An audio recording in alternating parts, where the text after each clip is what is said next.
Channel of Vadodara. નગર પ્રાથમિક શિક્ષણ સમિતિ દ્વારા આયોજિત બાળ મેળો ભારે આકર્ષણ જમાવી રહ્યો છે. દરરોજ હજારોની સંખ્યામાં સહેલાણીઓ બાળ મેળાની મુલાકાત લઈ રહ્યા છે. નગર પ્રાથમિક શિક્ષણ સમિતિ સંચાલિત 120 જેટલી શાળાઓમાં અભ્યાસ કરતા બાળકોમાં રહેલી સુષુપ્ત શક્તિઓને ઉજાગર કરવાના ભાગરૂપે છેલ્લા 50 વર્ષથી ત્રિદિવસીય બાળ મેળાનું આયોજન કરવામાં આવ્યું છે, જેના ભાગરૂપે સતત 51મા વર્ષે સયાજીબાગ ખાતે પ્રથમ વખત 4 દિવસના બાળ મેળાનું આયોજન કરવામાં આવ્યું છે. ત્યારે અહીં બીજા દિવસે હજારોની સંખ્યામાં સહેલાણીઓ બાળ મેળો માણવા માટે ઉમટી પડ્યા હતા, જેમાં બાળકો દ્વારા તૈયાર કરાયેલ વિવિધ સ્ટોલ, રંગારંગ કાર્યક્રમ, કોણ બનેગા જ્ઞાનપતિ, દેશી રમતોએ સહેલાણીઓને ઘેલું લગાડ્યું હતું. બાળ મેળાના બીજા દિવસે સાંસદ રંજનબેન ભટ્ટ પણ બાળ મેળાની મુલાકાતે આવ્યા હતા, જ્યાં તેમણે વિવિધ સ્થળો સહિત બાળકો દ્વારા આયોજિત વિવિધ સ્ટોલ્સ નિહાળી બાળકોને પ્રોત્સાહિત કર્યા હતા. સાથે સાથે શિક્ષકો દ્વારા આયોજિત વાનગી સ્પર્ધાની પણ મુલાકાત લીધી હતી.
આપ જોઈ રહ્યા છો નગર પ્રાથમિક શિક્ષણ સમિતિમાં 51મા બાળ મેળામાં વડોદરા શહેરના તમામ નગરજનો ઉત્સાહભેર ભાગ લઈ રહ્યા છે. અલગ અલગ પ્રકારની કૃતિઓ રજૂ કરીને 30 જેટલા શૈક્ષણિક પ્રોજેક્ટો હોય, 29 જેટલી વાનગીઓ હોય, આનંદ બજારમાં હોય.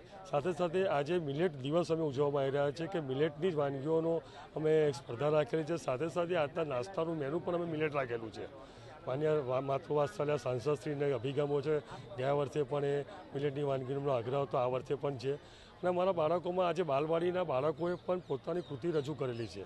એટલે બાલવાટિકાથી માંડીને ધોરણ 9 સુધીના તમામ બાળકો પોતામાં જે પ્રતિભા રહેલી છે, પ્રતિભા ઉજાગર કરવાનો પ્રયત્ન કરી રહ્યા છે. કાલે આપણે જોયું હશે કે વડોદરા શહેરના મહાનુભાવો દ્વારા ટોક શોનું પણ આયોજન કરાયું હતું. એ ટોક શોમાં અમારા બાળકો એમને ક્વેશ્ચન પૂછીને વડોદરા શહેરમાં શિક્ષણ માટે એમનો શું અભિગમ છે, દેશ માટે એમનો શું વિચાર છે, એ બધી ચર્ચા કરતા હોય છે. સાથે સાથે અંતાક્ષરીનું પણ આયોજન કરવામાં આવેલું હતું. સાથે સાથે કોણ બનેગા કરોડપતિના અભિગમ રૂપે કોણ બનેગા જ્ઞાનપતિનું પણ આયોજન કરવામાં આવેલું. એટલે બાળકોના શિક્ષણની સાથે સાથે બાળકોનો સાંસ્કૃતિક વિકાસ થાય, બાળકોમાં પોતામાં રહેલી પ્રતિભાનો પણ વિકાસ થાય માટેના અમે પ્રયત્ન કરી રહ્યા છીએ. આપણા માધ્યમથી અમે દરેક નગરજનોને અપીલ કરીએ છીએ કે અમારા બાળમેળામાં આવીને બાળકોમાં જે પ્રતિભા રહી છે એ પ્રત્યક્ષ જોઈ અને બાળકોનો ઉત્સાહ વધારો. વડોદરા નગર પ્રાથમિક શિક્ષણ સમિતિ દ્વારા 51મો બાળ મેળો અને સુંદર મજાના બાળ મેળાનું આયોજન કર્યું છે. આજે બાળમેળામાં હું ફરી આવી છું. ઉદ્ઘાટનના દિવસે તો આવી જ હતી, પરમ દિવસે સાંજે. પણ આજે પણ હું ચોક્કસ અમારા શિક્ષકો, અમારા શિક્ષણ સમિતિના ચેરમેન મિનેશભાઈ અને અમારા સૌ શિક્ષણ સમિતિના સદસ્યો સાથે બાળકો અલગ અલગ થીમ સાથે બાળમેળામાં સુંદર મજાનું આયોજન કર્યું છે. સાંસ્કૃતિક કાર્યક્રમ પણ આખો દિવસ ચાલે છે. શિક્ષિકા બહેનોએ પોતાના બાળકોને ભણાવે અને ભણાવીની સાથે આજે અલગ અલગ સાંસ્કૃતિક કાર્યક્રમ આ 4 દિવસ આ વિદ્યાર્થી મિત્રો સાંસ્કૃતિક કાર્યક્રમ દ્વારા પણ એક મજાનો સંદેશ આપી રહ્યા છે. આજે મેં સાંસ્કૃતિક કાર્યક્રમ પણ નિહાળ્યો. આંગણવાડીના બાળકો દીકરી મારી લાડકવાઈ, લક્ષ્મીનો અવતાર આ ગીત રજૂ કરે, મેસેજ આપે કે દીકરી એ કેટલું પૃથ્વી પર મહત્ત્વની આ દીકરી હોય છે અને એના દ્વારા જ સમાજનું સર્જન થતું હોય છે. તો આ ગીત પણ અમારી આંગણવાડીની દીકરીઓ દ્વારા આ પ્રસ્તુત કરવામાં આવ્યું. શિક્ષણ સમિતિની અમારી શિક્ષિકા બહેનો દેશના પ્રધાનમંત્રી આદરણીય નરેન્દ્રભાઈ મોદીજી દ્વારા મિલેટ યર તરીકે ઉજવવાનું નક્કી કર્યું અને એના ભાગ સ્વરૂપે ગયા વર્ષે પણ બાળમેળો જ્યારે શરૂઆત થઈ અને એક વખતે પ્રધાનમંત્રીશ્રીએ ઘોષણા કરી હતી. મિનેશભાઈ પંડ્યાએ એ વખતે જ શિક્ષિકા બહેનો વાનગી હરીફાઈમાં મિલેટ્સનું અંદર ઉપયોગ કરીને વાનગી બનાવે એવું આયોજન કર્યું.